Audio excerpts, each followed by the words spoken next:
अस्सलाम वालेकुम dear students, उम्मीद है आप सब ठीक होंगे। मेरा नाम है वकार अहमद और मैं मैथ की दुनिया से आपसे मुखातिब हूँ। इस चैनल में आपको क्लास 9 के मैथ्स का मुकम्मल कोर्स मिलेगा। तो अगर आप इस चैनल को ज्वाइन करोगे तो मुझे यकीन है कि आपको ज़रूर फ़ायदा होगा और इंशाल्लाह आने वाले एग्ज़ाम में आपकी परफॉर्मेंस बेहतरीन होगी। तो चलिए शुरू करते हैं। आज हम क्वेश्चन नंबर 1 को सॉल्व करेंगे और क्वेश्चन नंबर 1 में आज पार्ट 4 को सॉल्व करेंगे। क्वेश्चन नंबर 1 है solve the following system of linear equation using inversion method, और इसमें पार्ट 4 है x minus 2y minus 1 equal to 0 and 2x plus y plus 3 is equal to 0। तो solution में हम इन इक्वेशन को इस तरह लिखेंगे, x माइनस 2y, ये माइनस 1 दूसरे साइड पे हम शिफ्ट करेंगे तो ये प्लस 1 बन जाएगा, और इसी तरह इसको भी हम लिखेंगे 2x प्लस y, और ये प्लस 3 जब दूसरे साइड पे शिफ्ट होगा तो ये माइनस 3 बन जाएगा। अब इन दोनों इक्वेशंस को हम मैट्रिसेस के फॉर्म में लिखेंगे। तो सबसे पहले हम पहला मैट्रिक्स लिखेंगे और उसमें वेरिएबल के कोफिशिएंट को लिखेंगे। यहाँ पे x वेरिएबल है और इसका कोफिशिएंट 1 है, वो यहाँ पे लिखेंगे। y का कोफिशिएंट -2 है, वो यहाँ पे लिखेंगे। इसी तरह इस इक्वेशन में x का कोफिशिएंट 2 है, वो यहाँ पे लिखेंगे, और y का कोफिशिएंट 1 है, वो यहाँ पे लिखेंगे।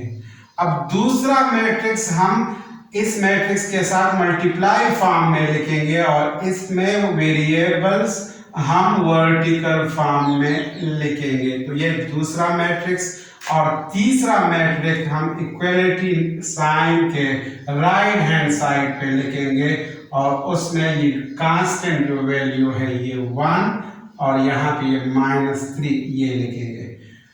अब हम सपोज करते हैं कि ये फर्स्ट मैट्रिक्स जो है वो A के बराबर है। सपोज इसको हम नाम देते हैं, ये मैट्रिक्स A है, A इक्वल टू 1 माइनस 2 2 1।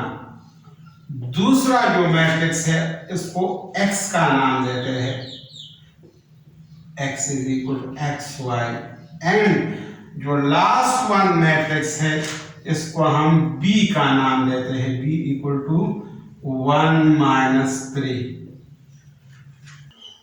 अब इस मैट्रिक्स की जगह हम A को लिखते हैं, तो यहाँ पे हम A लिखेंगे। XY की जगह हम X को लिखते हैं, और 1 माइनस 3 मैट्रिक्स की जगह हम B को लिखते हैं। अब क्योंकि हमने X की वैल्यूज को फाइंड करना है तो इसलिए हम यहाँ से A को शिफ्ट करेंगे दूसरे साइड पे, तो यहाँ से डिवाइड हो जाएगा दूसरे साइड पे। तो हम इसको इस तरह लिखेंगे, x equal to b divided by a। अब a को हम ऊपर शिफ्ट करते हैं, तो जब ये ऊपर शिफ्ट होगा तो ये हमारे पास बन जाएगा x इक्वल टू a का पावर यहाँ पे +1 है, जब ये ऊपर जाएगा तो ये -1 बन जाएगा, तो ये हमारे पास इस फॉर्म में आ जाएगा a inverse b, x is equal to a inverse into b। अब इसको हम इक्वेशन 1 का नाम देते हैं। अब चूंकि हमने x की वैल्यूज को फाइंड करना है तो इसलिए इसके लिए जरूरी है कि हम a इनवर्स को फाइंड करें और b मैट्रिक्स के साथ फिर a इनवर्स को मल्टीप्लाई करें ताकि x की वैल्यू हम फाइंड कर सके। अब a इनवर्स का फार्मूला क्या है? a इनवर्स का फार्मूला है a inverse equal to 1 over a determinant into adjoint of a। तो हम सबसे पहले यहाँ पे इस फार्मूले में एक डिटर्मिनेंट को फाइंड करते हैं और फिर एडजॉइंट ऑफ a को फाइंड करते हैं, और इसको हम इक्वेशन 2 का नाम देते हैं। अब a डिटर्मिनेंट को फाइंड करते हैं, तो a डिटर्मिनेंट हमारे पास होगा a determinant equal to a matrix है हमारे पास 1 माइनस 2 2 1, 1 माइनस 2 2 1। अब ए डिटर्मिनेंट फाइंड करने का तरीका ये है कि पहले हम फर्स्ट डायगोनल की एंट्रीज को मल्टीप्लाई करेंगे 1 into 1, फिर माइनस लगाएंगे और फिर सेकेंड डायगोनल्स के एंट्रीज को मल्टीप्लाई करेंगे 2 into -2। तो यहाँ पे ए डिटर्मिनेंट हमारे पास आ गया 1 into 1 minus into minus plus 2 into 2 4। तो ए डिटर्मिनेंट हमारे पास आ गया 5। अब ए डिटर्मिनेंट हमारे पास 5 के बराबर आ गया, तो इसका मतलब ये है कि हम ए इनवर्स को फाइंड कर सकते हैं। ये नॉन सिंगुलर मैट्रिक्स है, ए एक नॉन सिंगुलर मैट्रिक्स है, इसलिए हम इसका मल्टीप्लिकेटिव इनवर्स फाइंड कर सकते हैं। तो यहाँ पे हम लिखेंगे हिंस ए इनवर्स एग्जिस्ट। जब ए इनवर्स एग्जिस्ट करेगा तो हम आगे इसको सॉल्व कर सकेंगे।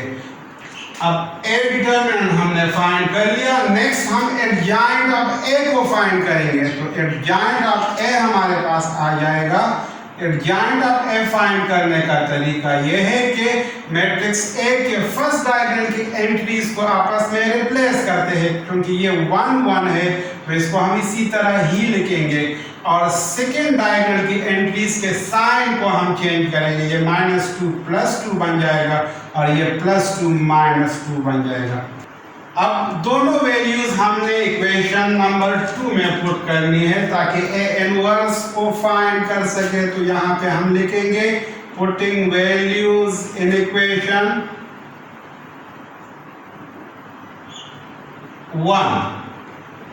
तो यहाँ पे हमारे पास ए इनवर्स आ जाएगा 1 ओवर ए डिटर्मिनेंट 1 ओवर 5, और एडजॉइंट ऑफ ए है हमारे पास 1 2 -2 1। अब हमने क्या करना है, सारी वैल्यूज को हमने इस इक्वेशन 1 में पुट करनी है ताकि हम x और y की वैल्यू को फाइंड कर सके। तो यहाँ पे हम लिखेंगे putting all values in equation 1, putting all values in equation 1। तो यहाँ पे मैं इसको लिख लेता हूँ, x की जगह हम xy को पुट करते हैं, a इनवर्स की जगह 1 ओवर 5 और 1 2 -2 1, और b हमारे पास है 1 -3 +1 -3। अब हम इन दोनों मैट्रिसेस को मल्टीप्लाई करेंगे, तो हम इसको इस तरह लिखेंगे xy = 1 ओवर 5। हमने इसी तरह ही लिखना है। पहले हम फर्स्ट रो को इस कॉलम के साथ मल्टीप्लाई करते हैं 1 into 1 +2 into -3, और अब नीचे सेकेंड रो को मल्टीप्लाई करते हैं इस कॉलम के साथ -2 into 1 +1 into -3। तो यहाँ पे नेक्स्ट स्टेप में हम इसको इस तरह लिखेंगे xy = 1 ओवर 5, 1 into 1 से 1 आता है, प्लस इंटू माइनस, -2 3 6, -2 into 1 से -2 आता है, प्लस इंटू माइनस से माइनस आता है, 1 into 3 से 3 आता है। अब यहाँ पे नेक्स्ट स्टेप में हम इसको इस तरह लिखेंगे xy = 1 ओवर 5, 1 - 6 से -5 आता है, और -2 -3 से भी -5 आता है। अब हमने क्या करना है, 1 ओवर 5 को मल्टीप्लाई करना है पहले -5 के साथ और फिर इस -5 के साथ। तो हम इसको इस तरह लिखेंगे xy = 1 into -5 से -5 आता है, और नीचे हम 5 लिखेंगे। इसी तरह 1 और 5 को जब -5 से मल्टीप्लाई करेंगे तो ये भी -5/5 आ जाएगा। तो ये हम कैंसिल कर सकते हैं, 5 1 5, 5 1 5। तो यहाँ पे x y हमारे पास आ जाएगा -1 -1, तो x की वैल्यू -1 आ गई और y की वैल्यू भी -1 आ गई। तो यहाँ पे मैं इसको लिख लेता हूँ x -1 और y भी -1 के बराबर है। तो सॉल्यूशन सेट हमारे पास आ गया -1 -1। ये फाइनल आंसर आ गया इस पार्ट का।